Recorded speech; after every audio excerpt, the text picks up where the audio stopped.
Hi friends, நேற்று கோயிலுக்கு போயிட்டு வந்தோடனே நல்லா தூங்கி எந்திரிச்சாச்சு. ஆனால் ரொம்ப நேரம் தூங்கிட்டேன் மதியம். அதனால் நைட்டு தூக்கமே வரல. சரி என்னடா பண்ணலாம் அப்படின்னு பார்க்கும்போது அவங்களோட ஷூலாம் கொஞ்சம் அழுக்காக இருந்துச்சு. என் ஒயிட் ஷூட் அதுவும் அவனுக்கு மூத்தவனுக்குள்ள ஷூ 2 இயர்ஸ் ஆகுது. அதை அப்படியே வச்சு மெயின்டைன் பண்ணிக்கிட்டு இருக்கேன். ஏன்னா ஒன் டே தான், வாரத்தில் ஒரு நாள் தான் போடணும். சரி க்ளீன் பண்ணுவோமேன்னு சொல்லிட்டு எல்லா செருப்பையும் எடுத்து போட்டு அவன் செருப்பையும் எடுத்து போட்டு க்ளீன் பண்ணிக்கிட்டு இருந்தேன். முதல்ல லைட்டாக தண்ணியை தொட்டு அது மேலே ராவிட்டு ஒரு 5 நிமிஷம் வச்சுட்டு அதுக்கப்புறம் இது ஓல்டு பேஸ்ட்டு. இது என் குழந்த கடையிலேருந்து நாங்கள் எடுத்தது. அது கிட்டத்தட்ட 1.5 வருஷத்துக்கு மேலே ஆகிட்டு அந்த பேஸ்ட் அப்படியே வச்சுருந்தேன், எக்ஸ்பைரி ஆனது. அதை வச்சு எடுத்து நல்லா அது மேலே லைட்டாக தண்ணியில் முக்கிட்டு அதுக்கப்புறம் ப்ரஷ் பண்ணோம்னா கொஞ்சம் நிறையா வரும். அதை வச்சு நல்லா தேய்ன்னு தேய்ச்சி எடுத்துட்டேன் பார்த்துக்கோங்க. செமையாக நல்லா அழகாக ஒயிட் கலரில் வந்துடுச்சு.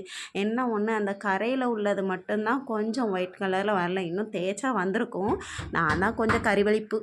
அப்புறம் பார்த்தா இன்னும் 2 ஷூவையும் சேர்த்து வச்சு இது பண்ணிடுவோன்ட்டு என் இளைய பையன்குள்ளதையும் எடுத்து சேர்த்து பண்ணேன். அதுக்கப்புறம் வேறு ஷூஸ்லாம் இருந்துச்சு. அந்த ஷூஸில் லாஸ்ட் எண்டிங்கில் மட்டும் ஒயிட் கலரில் இருக்குமா, அதையும் சேர்த்து பண்ணுறோம் எல்லாத்தையும் பண்ணிடுவோம் அப்படின்னு சொல்லிட்டு அதை போட்டு நல்லா தேய்ன்னு தேய்ச்சேன். தேய்ச்சிட்டு அதுக்கப்புறம் ஒரு வெட்டான துணியை வச்சு மறுபடியும் அதை நல்லா தொடச்சி எடுத்துட்டோம்னா அதோட க்ளீனிங் அவ்வளோ அமேசிங்காக இருந்துச்சு. நீங்களும் இதே மாதிரி ட்ரை பண்ணி பாருங்கள். ஏதாவது எக்ஸ்பைரியான பேஸ்ட் இருந்துச்சுன்னா நிறைய இதுக்கு யூஸ் ஆகும். இன்னொன்று நான் செஞ்சுருக்கேன். முட்டை கூடு இருக்குல்ல, அந்த முட்டை கூடை நல்லா காய வச்சு எடுத்து அதை பிளெண்ட் பண்ணி அதை வச்சு நீங்கள் பாத்திரம் தேய்க்கிறதுக்கு நீங்கள் யூஸ் பண்ணலாம். நீங்கள் சாம்பல் யூஸ் பண்ணுவீங்க அப்படின்னு சொல்கிறவங்க இந்த இதையும் கொஞ்சோண்டு சேர்த்து போட்டு பண்ணி பாருங்கள். இல்லைன்னா சபீனா பவுடர் அப்படின்லாம் இருக்குது. அந்த பவுடர்லாம் யூஸ் பண்ணும்போது இதையும் சேர்த்து போட்டு பண்ணுங்கள். ஏற்கனவே அதில் கொஞ்சம் க்ளீனிங் வரும். இது டபுள் க்ளீனிங்காக இருக்கும். உங்களுக்கு அந்த கிருப்புன்னு இருந்தால் கூட அதை எடுத்துரும். அதுவும் உங்களுக்காக நான் அடுத்த வீடியோ போடுறேன், பாருங்கள். உங்களுக்கு அதுவும் பிடிக்கும். நைட் டைமில் செஞ்சுக்கிட்டு இருந்தேன்னா என் ஹஸ்பண்ட் என்ன இந்த டைமில் செஞ்சுக்கிட்டு இருக்க அப்படின்னு சொல்லிட்டு கேட்டாங்க. என்ன பண்ணுறது, எனக்கு தூக்கம் வரல. அதனால் ஏதாவது பண்ணுவோம் அப்படிங்கிறதுக்காக மற்ற எல்லா வேலையும் முடிச்சிட்டேன். முடிக்கலப்பாத பட்சத்தில் நம்ம கொஞ்சம் சரின்னு உட்காருவோம். ரொம்ப நேரம் உட்காரவும் செஞ்சுட்டேன். இதுக்கு மேலே ரொம்ப நேரம் உட்காரதுக்கு கொஞ்சம் கடுப்படிக்குது. அதனால் இந்த வேலையை பார்க்குறேன் அப்படின்னேன்.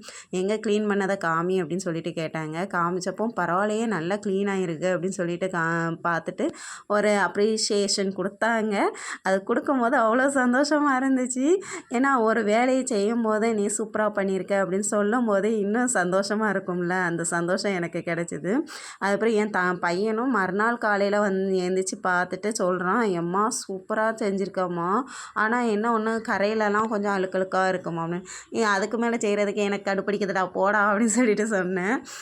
நீங்கள் பார்க்குறீங்கள அழுக்கானதுக்கும் அழுக்கு இல்லாமல் இருக்கிறதுக்கும் எவ்வளோ டிஃப்ரெண்ட் இருக்குன்ட்டு. அந்தளவுக்கு அழகாக க்ளீன் ஆகிட்டு. இத்தனைக்கும் நான் 1 டைம் தான் ப்ரஷ் பண்ணேன். இன்னும் கூட 2 டைம் ப்ரஷ் பண்ணிட்டா இன்னும் நல்லாயிருக்கும்னு நினைக்கிறேன். அதுக்கப்புறம் என் சின்ன பையன் ஷூவையும் எடுத்து காமிச்சிருக்கேன். பாய் ஃப்ரெண்ட்ஸ், லைக் பண்ணுங்கள், ஷேர் பண்ணுங்கள், சப்ஸ்கிரைப் பண்ணுங்கள்.